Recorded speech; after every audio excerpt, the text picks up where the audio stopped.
तोर कंगना, का बोली बोले तोर कंगना रानी तोर कंगना, का बोली बोले तोर कंगना।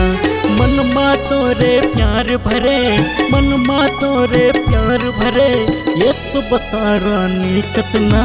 सुन सजना कंगना कहे डोली लेके आ जाना। सुन सजना कंगना कहे डोली लेके आ जाना।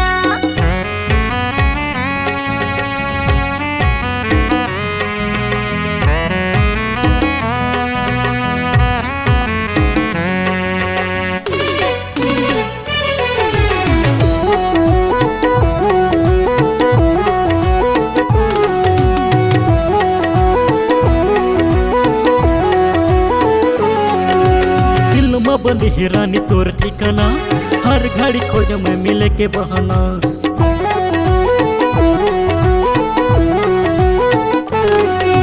दिल में बंद ही रानी तोर ठिकाना, हर घड़ी खोज में मिले के बहाना।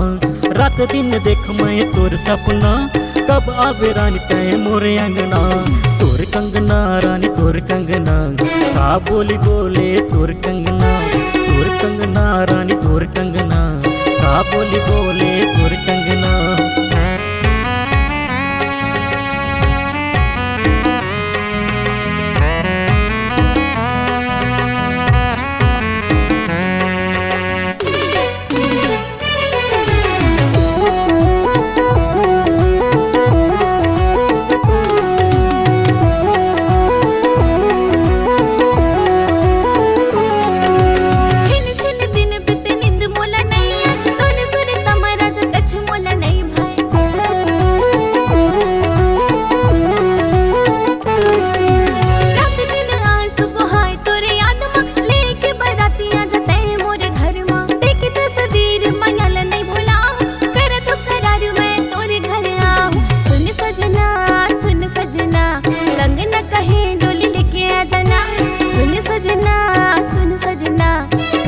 कहे डोली लेके आ जाना।